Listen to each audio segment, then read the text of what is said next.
الحمد لله رب العالمين والعاقبة للمتقين والصلاة والسلام على سيد الأنبياء والمرسلين وعلى آله وأصحابه ومن تبعهم بإحسان إلى يوم الدين. أما بعد، فأعوذ بالله السميع العليم من الشيطان الرجيم من همزه ونفخه ونفثه.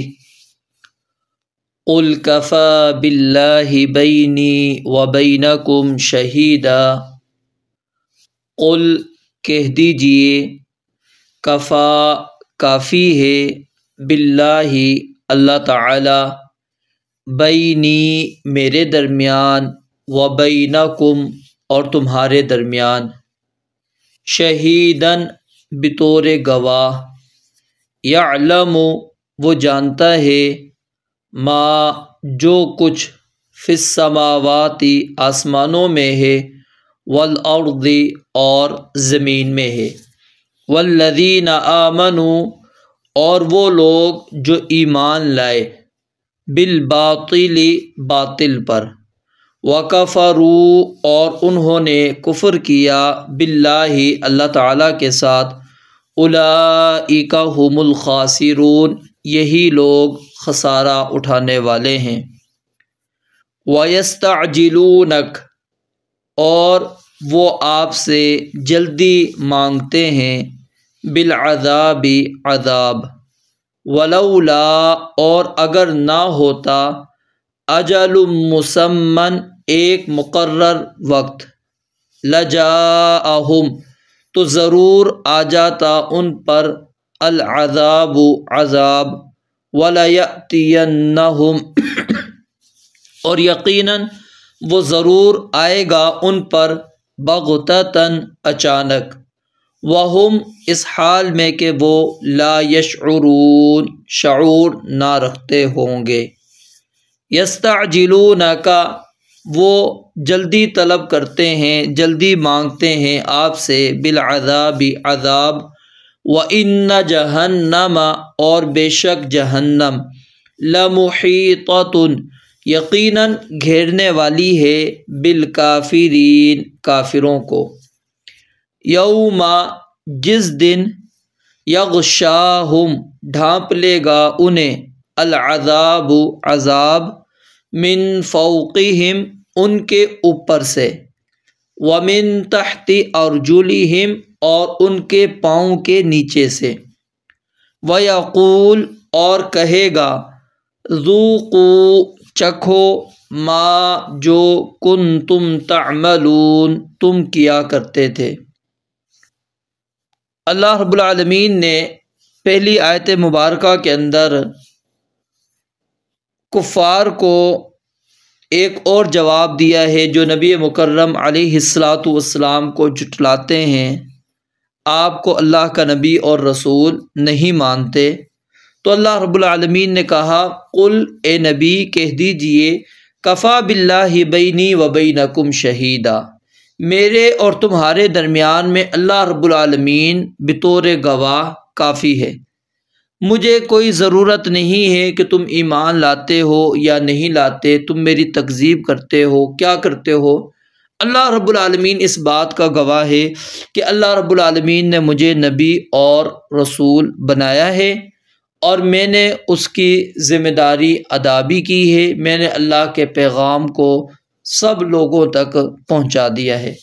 جیسا کہ دوسری جگہ پر اللہ رب العالمین نے فرمایا کہ وَيَقُولُ الَّذِينَ كَفَرُوا لَسْتَ مُرْسَلًا کہ کافر لوگ کہتے ہیں کہ آپ اللہ کے رسول ہیں ہی نہیں، انکار کر دیتے ہیں، لست مرسلا آپ رسول ہی نہیں ہیں۔ قل کفا باللہ شہیدا بینی و بینکم ومن عندہ علم الکتاب، تو ان کو بھی اللہ رب العالمین نے یہی بات کہی اس آیت میں کہ کہہ دیجئے میرے اور تمہارے درمیان میں اللہ رب العالمین بطور گواہ کافی ہے، ومن عندہ اور وہ شخص بھی جس کے پاس علم الکتاب کتاب کا علم ہے، یعنی اگر تم مجھے جھٹلاتے ہو تو میرے اور تمہارے درمیان میں اللہ گواہ ہے اور اس کی گواہی ہی کافی ہے۔ تمہاری تکذیب، سرکشی میری سچائی اور خیر خواہی کو وہ اللہ رب العالمین بخوبی جانتا ہے کہ میں نے اللہ رب العالمین پر کیا جھوٹ باندھا ہے یا اللہ رب العالمین پر کوئی بات گھڑ دی ہے میں نے۔ اگر میں نے اللہ رب العالمین پر جھوٹ باندھا ہوتا تو ضرور وہ اللہ رب العالمین مجھے اس کی سزا دیتا، مجھ سے انتقام لیتا۔ اور خود اللہ تعالیٰ نے قرآن کریم کے اندر یہ بات بھی بیان فرمائی ہے کہ وَلَوْ تَقَوَّلَ عَلَيْنَا بَعْضَ الْأَقَاوِيلِ لَأَخَذْنَا مِنْهُ بِالْيَمِينِ ثُمَّ لَقَطَعْنَا مِنْهُ الْوَتِينَ فَمَا مِنْكُمْ مِنْ أَحَدٍ عَنْهُ حَاجِزِينَ، کہ اگر یہ نبی ہم پر کوئی بات بنا کر لگا دیتا تو ہم اس کو دائیں ہاتھ سے پکڑتے، پھر ہم اس کی شہرک کاٹ دیتے، اور تم میں سے کوئی ایک بھی ہمیں اس کام سے روکنے والا نہیں تھا کہ کیوں تم نے نبی مکرم علیہ السلام کو سزا دی۔ اور یہ آیات در حقیقت نبی مکرم علیہ السلام کی صداقت کی دلیل ہے کہ آپ علیہ السلام نے جو اللہ رب العالمین نے آپ پر نازل کیا بعینی ہی، اسی طرح آپ نے صحابہ کرام رضوان اللہ علیہ مجمعین تک پہنچایا۔ اس میں ایک حرف کی بھی آپ نے زیادتی نہیں کی، ایک حرف کی کمی بھی نہیں کی۔ اگر نبی علیہ السلام نے ایک حرف کی زیادتی کی ہوتی تو اللہ رب العالمین آپ کو پکڑ لیتے، آپ کو سزا دیتے۔ اور ہم قرآن مجید کے اندر پڑھتے ہیں، احادیث کے اندر پڑھتے ہیں، اللہ رب العالمین نے آپ کو سزا نہیں دی، آپ کو تو مقام، عزت، رفعتیں، شان، بلندیاں اللہ رب العالمین نے عطا کی۔ تو یہ اس بات کی واضح نص ہے، دلیل ہے کہ نبی علیہ السلام کی جو ذمہ داری اللہ تعالیٰ نے لگائی وہ ساری کی ساری آپ نے ادا کر دی۔ بلغ ما انزل الیک من ربک وان لم تفعل فما بلغت رسالتہ واللہ یعصمک من الناس۔ تو اللہ رب العالمین آپ کو کہتے ہیں آپ پہنچا دیں، اگر نہیں آپ نے کیا تو فما بلغت رسالتہ، آپ نے رسالت کا جو حق تھا، جو آپ کو ہم نے نبی بنایا، وہ آپ نے حق ادا نہیں کیا۔ تو نبی مکرم علیہ السلام کسی بھی کیفیت کے اندر ہوں، غصے کے اندر ہوں، خوشی کے اندر ہوں، گھر کے اندر ہوں، گھر سے باہر ہوں، صحابہ کے درمیان میں موجود ہوں، جنگ کے اندر ہوں، سفر میں ہوں، جو کیفیت بھی تھی آپ کی، وہ ساری کی ساری دین ہے، اور اس میں آپ نے اپنی طرف سے کچھ بھی ایسا کام نہیں کیا جو اللہ رب العالمین نے آپ کو نہ بیان کیا ہو اور آپ نے اللہ کی طرف منسوب کر دیا ہو، اس کی نسبت اللہ تعالیٰ کی طرف کر دی ہو۔ اگر کی ہوتی تو یہ آیات ہمیں بیان کرتی ہیں وَلَوْ تَقَوَّلَ عَلَيْنَا بَعْضَ الْأَقَاوِيلِ لَأَخَذْنَا مِنْهُ بِالْيَمِينِ ثُمَّ لَقَطَعْنَا مِنْهُ الْوَتِينَ۔ تو اللہ نے پکڑا نہیں، تو یہ اس بات کی واضح نص اور دلیل ہے کہ اللہ رب العالمین نے آپ کو سچا نبی اور رسول بنا کر بھیجا، اور آپ نے اللہ کے پیغام کو پہنچا دیا آگے۔ فرمایا یعلم ما فی السماوات والارض، وہی اللہ رب العالمین ہر کچھ جانتا ہے جو کچھ آسمانوں میں ہے، زمین میں ہے۔ ٹھیک ہے، اللہ رب العالمین کے علم کے اندر یہ بات موجود ہے کہ میں نے اس کے پیغام کو پہنچایا ہے یا نہیں پہنچایا، تم ایمان لائے ہو یا نہیں لائے، تم جھٹلاتے ہو، کیا ہے اللہ رب العالمین کے علم میں ہے، اور وہ اپنے علم کے مطابق قیامت والے دن فیصلہ کرے گا۔ نبی مکرم علیہ السلام نے صحابہ کرام رضوان اللہ علیہ مجمعین کو حجۃ الوداع کے موقع پر گواہ بنا کر پوچھا تھا، کیا حل بلغت، حل ادیت، حل نصحت، کیا میں نے تم تک اللہ کا پیغام پہنچا دیا ہے؟ کیا میں نے اللہ نے جو میری ذمہ داری لگائی تھی وہ میں نے ادا کر دی ہے؟ کیا میں نے تمہاری خیر خواہی کر دی ہے؟ صحابہ کرام نے کہا بلغتا و نصحتا، آپ نے پہنچا بھی دیا، آپ نے ہماری خیر خواہی بھی کی، آپ نے حق بھی ادا کر دیا۔ تو نبی علیہ السلام نے اس وقت اللہ تعالیٰ کو کہا اللہم اشہد، اللہ تو ان پر گواہ ہو جا۔ 3 مرتبہ آپ نے کہا اللہم اشہد، اللہم اشہد، اللہم اشہد، کہ اللہ تو ان پر گواہ ہو جا۔ یہ آج گواہی دے رہے ہیں کہ میں نے تیرے پیغام کو ان تک پہنچا دیا ہے، دین ان تک پہنچا دیا ہے، کیونکہ نبی مکرم علیہ السلام کا فرمان ہے، آپ نے فرمایا کہ قیامت کے دن کچھ انبیاء ایسے ہوں گے جس کی امت جھٹلا دے گی اور کہے گی کہ اللہ ہمارے پاس یہ نبی آیا تھا، اس نے ہم تک کچھ نہیں پیغام پہنچایا۔ تو اس وقت کیا ہے، پھر گواہی دیں گے نبی مکرم علیہ السلام، ہم ان پر گواہ بنیں گے، یعنی اہل ایمان۔ ٹھیک ہے، تو یہ اللہ رب العالمین یہاں پر یہی بات بیان فرما رہے ہیں کہ اللہ رب العالمین میرے اور تمہارے درمیان میں گواہ کے اعتبار سے کافی ہے، اور وہ جانتا ہے ما فی السماوات والارض، جو کچھ آسمانوں میں اور زمین میں ہے۔ والذین آمنوا بالباطل، اور وہ لوگ جو ایمان لاتے ہیں باطل کے اوپر اور اللہ رب العالمین کے ساتھ کفر کرتے ہیں، اولئک هم الخاسرون، تو اللہ کہتے ہیں خسارہ اٹھانے والے، نقصان اٹھانے والے یہی لوگ ہیں، اہل ایمان نہیں ہیں۔ اہل ایمان فائدے کے اندر چلے گئے، اولئک هم الفائزون، اولئک هم المفلحون، اولئک هم الراشدون ہیں، وہ تو کامیاب ہیں، وہ تو ہدایتوں کے اوپر مہتدون، ہدایت والے ہیں، ٹھیک ہے۔ تو نقصان کون اٹھائے گا؟ جو اللہ پر ایمان نہیں لائے گا، اللہ کے ساتھ کفر کرے گا، جو باطل پر ایمان لے کر آئے گا۔ پھر اگلی آیت کے اندر اللہ رب العالمین نے ایک اور صورت بیان کی ہے کہ جس انداز میں کفار آپ کو جھٹلاتے ہیں اور آپ کا مذاق اڑاتے ہیں، کیونکہ نبی مکرم علیہ الصلاۃ والسلام کے متعلق ہم نے پیچھے آیات میں یہ بات پڑھی، وَإِنَّمَا أَنَا نَذِيرٌ مُّبِينٌ، کہ میرا کام کیا ہے؟ ڈرانا ہے، میرا کام کیا ہے؟ ڈرانا ہے۔ تو ظاہر ہے آپ علیہ الصلوۃ والسلام ان کو ڈراتے تھے کہ ایمان لے کر نہیں آؤ گے تو یہ سزا تمہیں ملے گی، جہنم، سارا کچھ ان کو جو قرآن و حدیث کے اندر موجود ہے۔ تو پھر وہ کیا ہے؟ کفار آپ کا مذاق اڑاتے ہیں اور کیا کہتے؟ وَيَسْتَعْجِلُونَكَ بِالْعَذَابِ، اور وہ آپ سے کہتے کہ جی عذاب ذرا لے کر تو آؤ نا، وہ عذاب جس کے بارے میں تم ہمیں بتلاتے رہتے ہو کہ ہم اللہ کو دیکھو نہیں مان رہے، ہم نے یہ کیا، ہم نے وہ کیا، کیوں نہیں اللہ ہمیں پکڑ رہا؟ ذرا اللہ رب العالمین سے وہ عذاب لے کر تو آؤ ہم پر۔ تو اللہ رب العالمین نے اس کا جواب دیا، وَلَوْلَا أَجَلٌ مُّسَمًّى، اور اگر ایک وقت اللہ تعالیٰ نے اس کا متعین نہ کیا ہوتا، مقرر نہ کیا ہوتا، تو لجاءہم العذاب، ضرور ان کے اوپر عذاب اسی وقت آ جاتا جب وہ طلب کرتے، مطالبے کے وقت ہی ان کے اوپر عذاب آ جاتا۔ لیکن اللہ رب العالمین نے ایک وقت مقرر کر رکھا ہے، اللہ رب العالمین کے علم کے اندر ہے کہ کب میں نے عذاب دینا ہے، اور اس سے مراد دنیا کا عذاب بھی مراد لیا ہے بعض مفسرین نے، اور بعض نے اس سے مراد جو ہے موت اور آخرت، یہ تینوں اس سے مراد ہو سکتی ہیں، کیونکہ اگر ہم دنیا کا عذاب اس میں مراد لیں گے تو اس سے مراد پھر وہ وعدے ہوں گے جو اللہ رب العالمین نے مسلمانوں سے کیے تھے، اور وہ جنگ بدر کی صورت کے اندر اللہ رب العالمین نے مسلمانوں کے ذریعے سے پورا کیا، فتح مکہ کی صورت میں پورا ہوا کہ وہ عذاب ان کے اوپر آیا، بدر کے موقع پر ان کے بڑے بڑے سردار مارے گئے، دیگر جنگوں کے اندر پھر فتح مکہ کے موقع پر دیکھیں وَلَا يَأْتِيَنَّهُمْ بَغْتَةً، اچانک آپ علیہ الصلوۃ والسلام ان کے اوپر آ گئے تھے۔ تو اس سے مراد آسمانی عذاب سے مراد بجائے کیا ہے؟ دنیا کا عذاب ہے، جیسا کہ اللہ تعالیٰ نے دوسری جگہ پر فرمایا نا، قاتلوہم یعذبہم اللہ بایدیکم، کہ آپ ان سے قتال کریں، ان سے لڑائی کریں، اللہ تعالیٰ ان کو عذاب دے گا بایدیکم، تمہارے ہاتھوں سے۔ تو یعنی کفار کو جو دنیا میں عذاب ملے گا وہ کن کے ہاتھوں سے ملے گا؟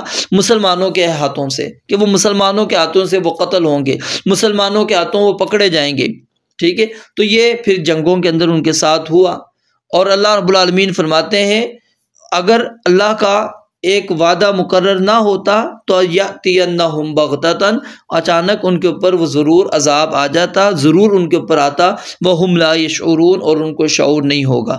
تو اس سے مراد اچانک سے مراد موت بھی ہو سکتی ہے، ٹھیک ہے، کیونکہ موت اچانک آئے گی، کسی کو بھی نہیں پتہ۔ پھر آگے اللہ رب العالمین نے دوبارہ تعجب کے لیے بات بیان فرمائی کہ یستعجلونک بالعذاب، وہ آپ سے اتنا مطالبہ کرتے ہیں عذاب کا، اور یہ بھول چکے ہیں کہ جہنم لمحیطۃ بالکافرین، کہ جہنم ان کو ہر طرف سے گھیری ہوئی ہے، ان کو جہنم نے گھیر لیا ہے۔ کیونکہ عربی زبان کے اندر ہر قریب چیز، جو قریب کا لفظ ہے کس کے لیے استعمال ہوتا ہے؟ کل آتن، ہر آنے والی چیز، قریب وہ قریب ہے، یعنی گویا کہ یہ جان لو کہ وہ ہو چکی ہے، جیسے اقتربت الساعہ، قیامت قریب آ چکی، ٹھیک ہے، اور اقترب للناس حسابہم، لوگوں کا حساب قریب آ چکا ہے۔ تو قریب سے مراد کیا ہے؟ وَكُلُّ مَا هُوَ آتٍ فَهُوَ قَرِيبٌ، ہر وہ چیز جو آنے والی ہے اس کو کیا کہتے ہیں؟ قریب کہتے ہیں۔ تو اللہ رب العالمین نے فرمایا کہ جہنم جو ہے ان کو لَمُحِيطَةٌ بِالْكَافِرِينَ، وہ گھیرنے والی ہے، گھیر چکی ہے ان کو۔ اور یوم یغشاہم العذاب، اب یہ جہنم کے گھیرنے کی تفصیل ہے کہ عذاب کافروں کو ان کے اوپر سے اور ان کے پاؤں کے نیچے سے یعنی ہر طرف سے گھیر لے گا۔ لہم من جہنم مہاد ومن فوقہم غواش، ان کے لیے جہنم میں ہی بچھونا ہوگا اور ان کے اوپر لحاف ہوں گے۔ لہم من فوقہم ظلل من النار ومن تحتہم ظلل، ان کے لیے ان کے اوپر سے آگ کے سائبان ہوں گے اور ان کے نیچے بھی سائبان ہوں گے۔ لو یعلم الذین کفروا حین لا یکفون عن وجوہہم النار ولا عن ظہورہم، کاش کہ وہ لوگ جنہوں نے کفر کیا اس وقت کو جان لیں جب نہ وہ اپنے چہروں سے آگ کو روک سکیں گے نہ ہی اپنی پیٹھوں سے، یعنی ہر طرف سے ان کے اوپر عذاب ہوگا۔ وَيَقُولُ، اور وہ کہے گا۔ اب کون کہے گا؟ اس کے اندر اللہ رب العالمین بھی مراد ہو سکتے ہیں، جو عذاب والا فرشتہ مقرر ہے ان کے اوپر وہ بھی مراد ہو سکتا ہے، اور خود عذاب بھی مراد ہو سکتا ہے، ٹھیک ہے، خود عذاب بھی مراد ہو سکتا ہے۔ تو اللہ رب العالمین کہیں گے ذوقوا ما کنتم تعملون، چکھو اب جو تم عمل کیا کرتے تھے، یعنی یوم یسحبون فی النار علی وجوہہم ذوقوا مس سقر، جس دن وہ آگ میں اپنے چہروں میں گھسیٹے جائیں گے ان سے کہا جائے گا ذوقوا مس سقر، ذرا اب چکھو آگ کا چھونا۔ یوم یدعون الی نار جہنم دعا هذه النار التي كنتم بها تكذبون افسحر هذا ام انتم لا تبصرون اصلوها فاصبروا او لا تصبروا سواء علیکم انما تجزون ما كنتم تعملون۔ غور کریں یہاں پر اللہ کیا کہتے ہیں، یوم یدعون الی نار جہنم دعا، کہ جس دن انہیں جہنم کی آگ کی طرف دھکیلا جائے گا، سخت دھکیلا جانا، اور کہا جائے گا ہذہ النار التی کنتم بہا تکذبون، یہی وہ آگ ہے جس کو تم جھٹلایا کرتے تھے۔ افسحر ھذا، کیا یہ جادو ہے؟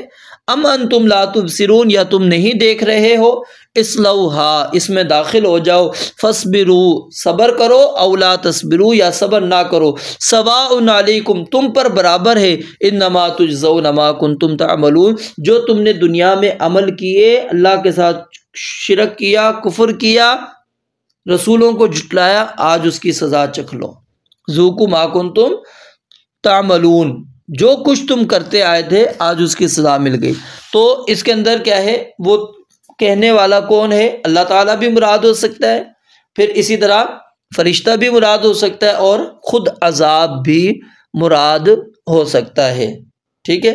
جیسا کہ حدیث آتی ہے نا، من آتاہ اللہ مالا فلم یؤدی زکاتہ، نبی علیہ الصلوۃ والسلام نے فرمایا کہ جس کو اللہ تعالیٰ نے مال عطا کیا اور وہ اپنے مال کی زکوٰۃ نہیں دیتا، مثل لہ یوم القیامت شجاعا اقرعا، قیامت والے دن اس کے لیے ایک گنجے شکل کا سانپ بنا دیا جائے گا، لہو ذبیبتانی، جس کی آنکھوں کے اوپر 2 سیاہ نقطے ہوں گے، یطوقہ یوم القیامت، اور قیامت والے دن توق بنا کر ڈالا جائے گا اس کی گردن میں، ثم یأخذ بلحظمتیہ، پھر قیامت والے دن وہ ان کو پکڑ لے گا، کس کے ساتھ؟ اپنی باچھوں کے ساتھ، یعنی بشدقیہ، ثم یقول انا مالک انا کنزک، پھر وہ کہے گا میں ہی تیرا مال ہوں، میں ہی تیرا وہ خزانہ ہوں۔ ثم تلا، پھر آپ نے یہ آیت پڑھی، ولا يحسبن الذين يبخلون بما آتاهم الله من فضله هو خيرا لهم بل هو شر لهم سيطوقون ما بخلوا به يوم القيامة ولله ميراث السماوات والارض والله بما تعملون خبير۔ تو یہاں پر اللہ رب العالمین نے یعنی بالکل کلیئر کر دیا ان آیات کے اندر کہ یہ آپ سے مطالبہ کر رہے ہیں جہنم کا اور عذاب کا، لیکن یہ بھول چکے ہیں کہ جہنم نے ان کو ہر طرف سے گھیر لیا ہے۔ اب حالانکہ جہنم میں یہ گئے نہیں، مراد کیا ہے وہی میں نے آپ کو جو پیچھے سمجھا دی کہ آنے والی جو چیز ہوتی ہے اس کو کیا کہتے ہیں؟ قریب کہتے ہیں۔ تو یعنی ان کا ٹھکانہ پکا پکا کیا ہے؟ جہنم ہے۔ رب العالمین سے دعا ہے اللہ تعالی ہمیں ایسے لوگوں سے محفوظ فرمائے۔ وآخر دعوانا الحمدللہ رب العالمین۔